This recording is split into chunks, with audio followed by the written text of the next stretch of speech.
Well, it's great to get back at it this week. Got a big game this week. It's a rivalry game. Uh, uh, Proud of the way that the team prepared last week. Proud how they competed. Unfortunately, came up short.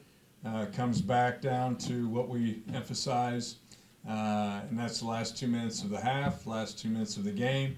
Those are critical moments there where we've got to do a better job coaching, do a better job executing. So, but anxious to get back at it. We got one more big practice here tomorrow, and like the way the teams come back and bounce back, getting ready for a big rival.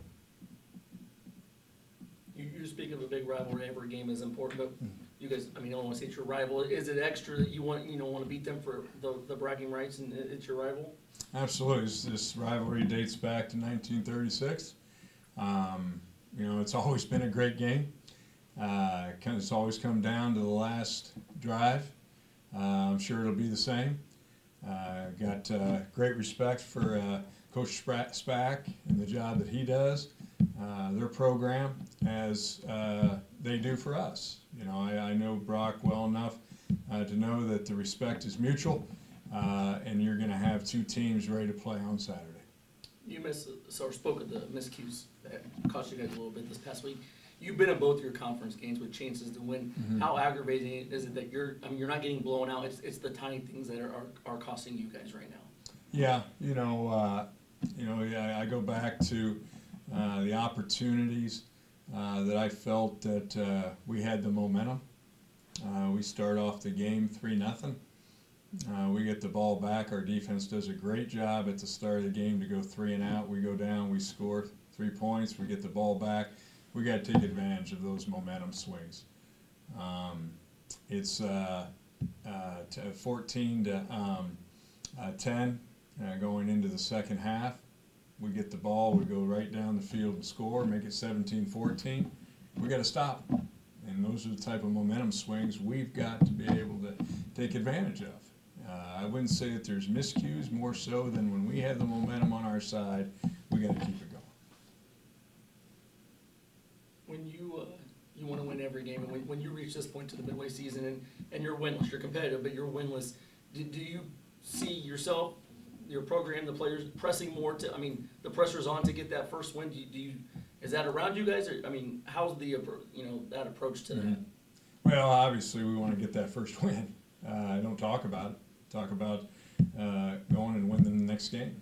And that's how the approach has been with our team.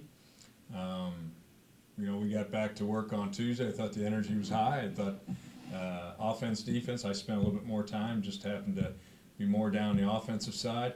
I really enjoyed watching them, how they came and prepared, and had a really fun day yesterday at practice. Don't have fun losing, but I sure enjoy being around this football team. They're not hanging their head. Didn't have to tell them, hey, get your head up high, because Monday morning when we went in and watched the film, went over to Northern Iowa game, it was time to move on. And when they went into the weight room, they attacked the weight room, and they're getting ready for the next one. Coach, 2 straight weeks, obviously you're there at the very end, and obviously you're still searching for that first win, but just what's your message to the guys like, hey, we're close, we're just 1 or 2 plays away, going our way to getting that first win and make sure that, effort and attitude stays high? I don't know if I need to really have a message, I think they know that. They know that at halftime. I'm not going in at halftime these last 2 games, giving them a rah-rah speech, right? We're going in there and we're making adjustments. We're in the game. And that's how it's been in both games. It's how it was, really in the Indiana game.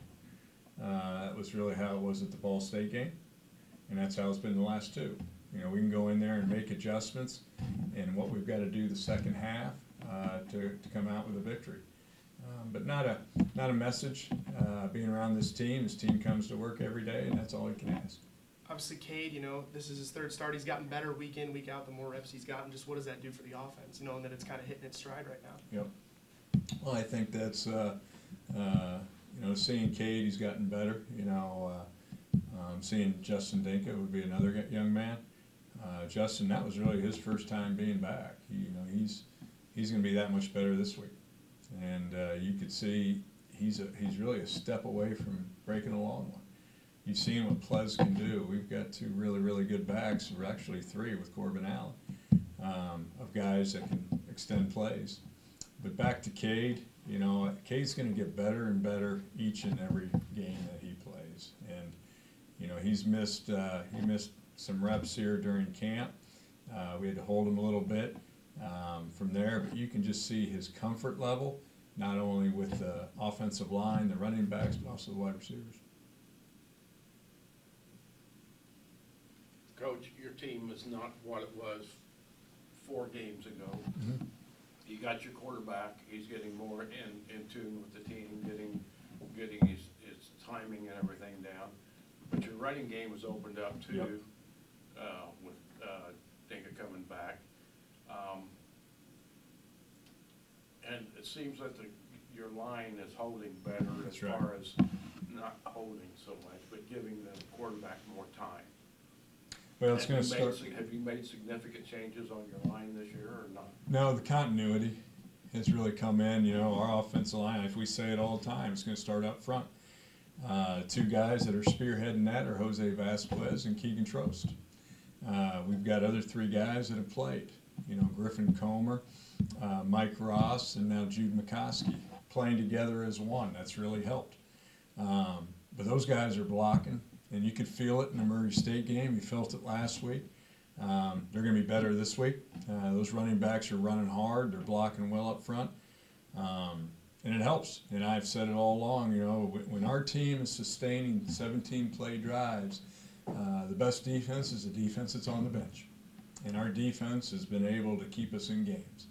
And now that our offense is able to run the football, we're not that far. You're exciting me again.